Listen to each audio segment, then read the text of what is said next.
Hello दोस्तों, welcome back to my channel जय महाकाल। दोस्तों, भगवान शिव के बारे में ऐसा कहा जाता है कि भगवान शिव त्रिलोक के आदि और अंत के देवता हैं, जिनके आगे दुनिया की सभी शक्तियां असफल हो जाती हैं। लेकिन क्या आपको मालूम है आखिर भगवान शिव का जन्म कैसे हुआ था? उनकी माता कौन थी? उनके पिता का क्या नाम था? उन्होंने किससे अपनी शिक्षा प्राप्त की और किस किस को शिक्षा का दान दिया था? अगर नहीं तो चलिए, क्योंकि इस वीडियो के माध्यम से हम आपके इन्हीं सभी सवालों का जवाब देने वाले हैं, इसलिए प्लीज़ इसे स्किप किए बिना एंड तक वीडियो में बने रहें। दोस्तों, आज सबसे पहले भगवान शिव के जन्म से जुड़ी पहली कहानी यानी शिव पुराण की एक लोकप्रिय कथा के बारे में बताने वाले हैं। शिव पुराण के अनुसार भगवान शिव को स्वयं भू माना जाता है, जिसका मतलब होता है कि भगवान शिव का जन्म स्वयं ही हुआ था। यानी कि इससे एक बात तो साफ हो जाती है, ना ही भगवान शिव की कोई माता थी, ना ही कोई पिता है। इसी कारण से भगवान शिव पंच तत्वों से भी परे हैं, जिस कारण से इन्हें मृत्यु का भी कोई भय नहीं है और इनकी मृत्यु कभी नहीं हो सकती। और अब बात करते हैं विष्णु पुराण में बताई गई भगवान शिव के जन्म से जुड़ी एक और कहानी के बारे में। विष्णु पुराण में बताया गया है कि भगवान विष्णु के माथे से निकलने वाले तेज के कारण भगवान शिव की उत्पत्ति हुई थी और उनके नाभि से निकलते हुए तेज कमल पर विराजमान ब्रह्मा जी का जन्म हुआ था। मगर दूसरी ओर भगवान विष्णु के जन्म के बारे में शिव पुराण में बताया गया है कि एक बार की बात है कि जब भगवान शिव अपने घुटने मल रहे थे और उनके घुटनों से निकलने वाले मैल से भगवान श्री विष्णु जी का जन्म हुआ था। पर अगर ऐसा हुआ है तो विष्णु पुराण और शिव पुराण एक दूसरे से बिल्कुल अलग हैं। इस कथा के अलावा भगवान शिव के जन्म की एक और पौराणिक कथा काफ़ी ज़्यादा पॉपुलर है, जिसे शायद आपने बड़े बुजुर्गों से सुना होगा। अगर नहीं सुना तो आपकी जानकारी के लिए बता दें कि एक बार की बात है जब भगवान विष्णु और परम ब्रह्मा जी के बीच इस बात पर बहस छिड़ गई थी कि आखिर इस संसार में सबसे महान कौन है। जब भगवान विष्णु और भगवान ब्रह्मा इस बात को लेकर बहस कर रहे थे तो एक जलते हुए खंबे के रूप में महादेव उनके बीच आए। दोस्तों, वो दोनों उस रहस्य को नहीं समझ पाए और तभी अचानक एक आवाज़ आई जिसने कहा कि इस खंबे को छोड़ ढूंढ लेगा वही सबसे महान कहलाएगा। एक ने सुनते ही ब्रह्मा जी ने एक पक्षी का रूप लिया और खंबे पर ऊपरी हिस्से ढूंढने निकल पड़े। वहीं विष्णु जी ने 12 का रूप धारण किया और खंबे का अंत ढूंढने निकल पड़े। बहुत देर तक खोजने के बाद भी दोनों में से किसी को खंबे का छोर नहीं मिला और दोनों हार मानकर वापस आ गए। जिसके बाद भगवान शिव अपने असली रूप में आए और फिर भगवान विष्णु और ब्रह्मा जी ने यह मान लिया कि महादेव ही सबसे महान और शक्तिशाली हैं।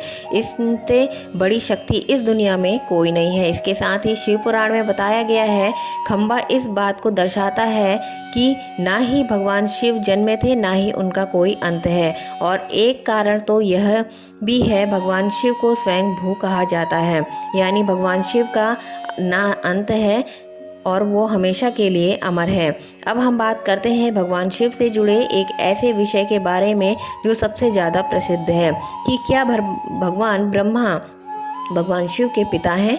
जी हाँ, इनकी यह कहानी लोगों के बीच काफ़ी प्रसिद्ध है। तो आपको बता दें कि आखिर किस प्रकार भगवान शिव ने ब्रह्मपुत्र के रूप में जन्म लिया था। इसके पीछे विष्णु पुराण की पौराणिक कथा है, जिसके अनुसार जब धरती, आकाश, पाताल या कहें पूरा यूनिवर्स जलमग्न यानी पानी में डूबा हुआ था, तब भगवान विष्णु के अलावा कोई भी देव या प्राणी इस संसार में नहीं था।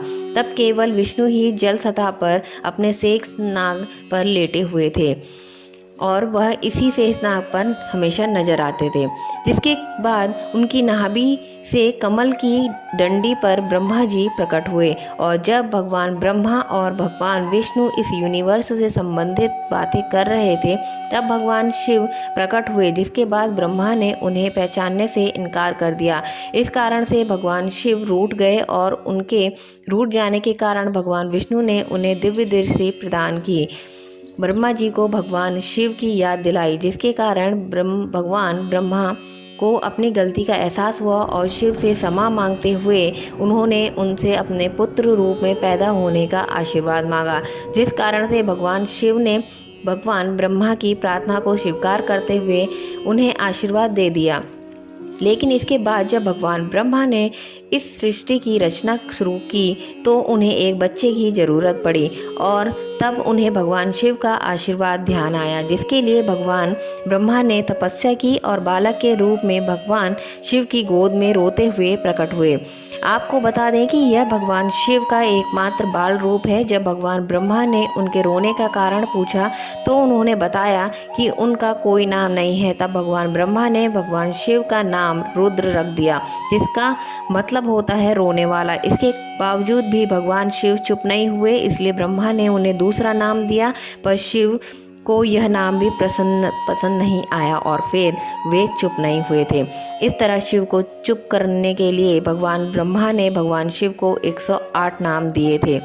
रुद्र, शौर्य, भाव, उग्र, भीम, पशुपतिनाथ, महादेव जैसे नाम थे और शिव पुराण के अनुसार उनके ये नाम पृथ्वी पर लिखे गए थे। इसके बाद बात आती है श्रीमद् देवी महापुराण की। तो श्रीमद् देवी महापुराण में भगवान शिव की माता और पिता के बारे में बताया गया है। श्रीमद् देवी महापुराण में देखा गया है तो यह भगवान नारद जी ने अपने पिता भगवान ब्रह्मा जी से पूछा कि सृष्टि का निर्माण किसने किया है। साथ ही भगवान विष्णु, भगवान शिव और उनके आपके माता पिता कौन हैं। तब भगवान ब्रह्मा जी ने श्रीदेवी के नाम के जन्म के बारे में बताया। जो बताया वो वाकई चौंका देने वाली बात थी। दरअसल उन्होंने कहा कि देवी दुर्गा और शिव स्वरूप ब्रह्मा के आगे यह ब्रह्मा, विष्णु और महेश का जन्म हुआ, यानी प्रकृति रूप लिए माँ दुर्गा की हम तीनों ही माता हैं और ब्रह्मा यानी काल सदाशिव हमारे पिता हैं। इसके साथ ही श्रीमद् देवी महापुराण में भगवान विष्णु और भगवान ब्रह्मा के बीच हुई झगड़े की एक कहानी मिलती है। एक बार श्री ब्रह्मा जी और विष्णु जी में झगड़ा हुआ और दोनों में बहस छिड़ी हुई थी। तब भगवान ब्रह्मा ने कहा कि इस सृष्टि को मैंने बनाया है और मैं ही प्रजापिता हूँ, जिसके जवाब में भगवान विष्णु जी ने कहा कि आपका पिता मैं हूँ, क्योंकि आप मेरी नाभि से निकले हुए कमल से पैदा हुए हैं। और धीरे धीरे कर यह बहस बढ़ती गई। दोस्तों, इसके बाद इन दोनों का झगड़ा सुनकर सदाशिव वहाँ पहुँचे और उन्होंने कहा, पुत्रों, मैंने ही तुमको इस संसार को बनाने और संभालने के केवल 2 काम दिए हैं। इसी प्रकार मैंने शंकर और रुद्र को संहार और तिरोगति के कार्य दिए हैं। इसके साथ ही उन्होंने कहा कि मेरे 5 मुख हैं। एक मुख से आकार, दूसरे मुख से उकार, तीसरे मुख से मुकार, चौथे मुख से बिंदु और 5वें मुख से नाद यानी शब्द प्रकट हुए हैं। इन्हीं 5 का एक साथ मिलकर देखा जाए तो यह अक्षर ओम बनता है, जिसे आज हम सभी भगवान शिव के मूल मंत्र के रूप में जानते हैं। इतना कहने के बाद भगवान विष्णु और ब्रह्मा जी दोनों ही समझ गए कि भगवान शिव से शक्तिशाली इस दुनिया में कुछ भी नहीं है और दोनों ने भगवान शिव को प्रणाम किया और चले गए। चलिए दोस्तों, जब आप भगवान शिव के बारे में इतना तो जान ही चुके हैं तो क्या आपको पता है आखिर भगवान शिव ने किससे शिक्षा प्राप्त की और उनके गुरु कौन थे? हम जानते हैं शायद ही इसका जवाब आप में से किसी को पता होगा, पर जिन्हें नहीं पता उन्हें बता दें कि भगवान शिव स्वयं ही इस संसार के गुरु माने जाते हैं, जिन्होंने इस संसार में गुरु शिक्षक की परंपरा की शुरुआत की थी। लेकिन अगर सवाल आता है कि भगवान शिव किसके गुरु थे तो आपको जानने की ज़रूरत है कि हिंदू धर्म में ग्रंथ कहते हैं कि भगवान ब्रह्मा जी और शिव जी इस संसार के सबसे पहले गुरु हैं, जिन्होंने गुरु शिक्षा की इस रिश्ते को अच्छे से समझाया, जिन्होंने गुरु शिष्य के इस रिश्ते की शुरुआत की। जहां भगवान ब्रह्मा ने अपने मानस पुत्रों को शिक्षा प्रदान की थी, वहीं भगवान शिव ने अपना ज्ञान केवल 60 शिष्यों को दिया था। यानी भगवान शिव 60 शिष्यों के गुरु थे और वे जिन शिष्यों के गुरु थे उन्हें आज के समय में सप्त ऋषियों का दर्जा दिया गया है। तो दोस्तों, यह थे भगवान शिव से जन्म से जुड़े हुए कुछ फैक्ट्स। अगर आपको वीडियो पसंद आई हो तो लाइक, शेयर, कमेंट करें, सब्सक्राइब जरूर करें। जय Mahakal. Thank you for watching.